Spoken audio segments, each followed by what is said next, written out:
बाहर तारा बहनी के गाड़ी में कमंडल पे लो वाह बहुत अच्छा। ये हमें लिए तक कौनो से कहिए ना। अरे भौजी हम तो पागल बानी कि तो ले क्या कौनो से कह देम ना ना ना। ए भौजी तू मुँह देवे नू कौन से ना कम बस इतने कम कि हाँ हमारे दोस्त भी है। तो क्या हाल बा आज हम फिर से बात कर ले बानी बुलेट राजा एंड अवधेश प्रेमी भाई। आज का वीडियो बहुत ही गानफार बा ऐसे कह चाहता नहीं कि वीडियो को पूरा देखा बहुत मजा आई। तो वीडियो बना के बस एक ही मकसद बा एक ही मकसद रहेला आप सभी को दिल ससाने के लिए ना किसी को दिल को ठेस पहुँचाने के लिए। तो वीडियो को पूरा देखम और देखने के बाद में भूल जाओ बिना कोनो लावा लहसुन के आज का वीडियो स्टार्ट कर। हमें क्या समझ लो बाबू हम कुत्ता बनी कि कोनो भी लड़की के पास जाके अपेल दे ना ना ना ना ऐसा काम ना कम। तू कौन से कम थोड़े बारू कि हम दूसरा लड़की लग जाए तका ना मैडम तू नु बहुत हॉट बारू आ ताके देखने के बाद मन कर अपने पटा के पेल देवे ठीक बाद में इंतजार हम ना करम। आई तो कसम खा के कहता नहीं हम कोनो से कुछ भी ना कहम लेकिन हमरा के देव सलान चटाबू तारा बहनी के झाड़ छिलो हमरा के लिए तक कौन से कहिए ना। इतना बेर कसम खा लेने की तोर कसम अपन कसम हम कौन से ना कहम तब बहन से बकवास करती बकचोदी पेलती है कि कौन हमरा के लिए तक कौन से कहिए ना। हम पागल बानी कारे बहन चोत दोबारा हमें समझाओ दे हम पागल बानी। हम कितना बेर कहता नहीं कि हम कौन से कुछ ना कहम बस समय के दे हम कौन से कुछ भी ना कहम कुछ भी हो जाए हम कौन जान से मार दी फिर भी हम ना कहम कि हम छोड़ी के लेनी है बस समय के दे फिर से के दोबारा मत करिए ना पेलम कस के मुंह तो देबू। अब देखो एकरे कहल जाला लात के देवता बात से ना मानेला।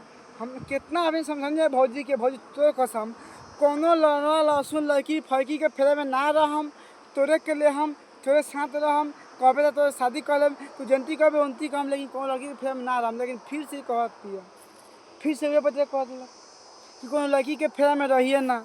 अरे पागल कहीं कि हम तो कसम खाए कहता नहीं हम कोनो लड़की के फेरा में ना रहम कौन से कुछ न कहम कोनो कुछ न बताएं बस हमरा के तहारा के लेवे के बा अच्छा ही हमरा पटा के झाड़ छील देम न तार बहन जो मुंह बंद हो जाई बहन चोत कहीं का दिमाग खराब करके रख दिल भौंसरी वाली यार। जो रंडी हम ना तो जो जो जो जो जो हम ना तो जो हमें ना चाहिए जो बहन चोत पागल कहीं कितना बड़े कसम खा के कसम पगला बन यार बहन चोत कह दिन तो कसम कोनो कुछ ना कम तो सभी की बात में ना बहम हम कुछ भी कौन से ना कम लेकिन बहन चोत बहुत ही बात हम माने थोड़े भी बार बार एगो बता के फिरती है कि हम सखी से कुछ कहिए ना हमें के लिए तो कौन से कहिए ना। अरे पागल हम कभी कुछ ना कहम कोनो से तू हमारे बारे हम तोर बानी हम तोरा के लिए तू हमरा के लेबे मतलब तू हमरा के देबे हम तोरा के लिए तू हमरा के देबे हम कौन से कुछ ना कम तोर कसम लेकिन प्लीज इतना बकचोदी मत बेल कि तार कस के पेले के मन करे। ओहो भाला के नोख लेखा चोख बा जवानी क्या बात है। भौजी का जवानी में इतना गर्मी है कि भाला के नोख लेखा भी इनका जवानी चोख है। तो तहार बहिन चोदो तो बात बताओ तहार नीचा के फैलल बा कि जुटल बा केतना के झाड़ा ना से झड़ जाला पानी। अरे भौजी भौंसी वाली वाह बहुत अच्छा कि केतना के झाड़ा ना से झड़ जाला पानी सुनता रह। भौजी के नंबर 1 तो पहले भौजी के जवानी बा भाला के नोख लगा चोख दूसरा नंबर में लेके झड़ जाला पानी तब भौजी के पानी ना कहल जाला ओके लंड के गर्मी कहल जाला कि तहार के देखला के बाद में झड़ जाला।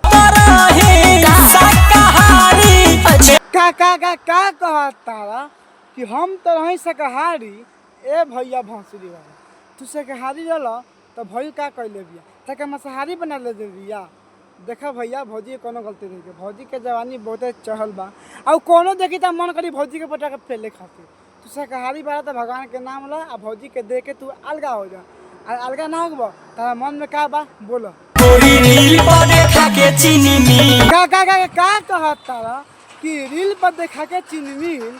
अरे भैया जी मतलब का कहे के मतलब का बा कि भौजी रील पर ऐसा कौन चीनी मिल देखा दे बा कि तारा मन में खुरी कटता ना हमरा के बताओ भैया कि अगर भौजी तारे के रील पर चीनी मिल देखा दे बिया तो का हो गल बा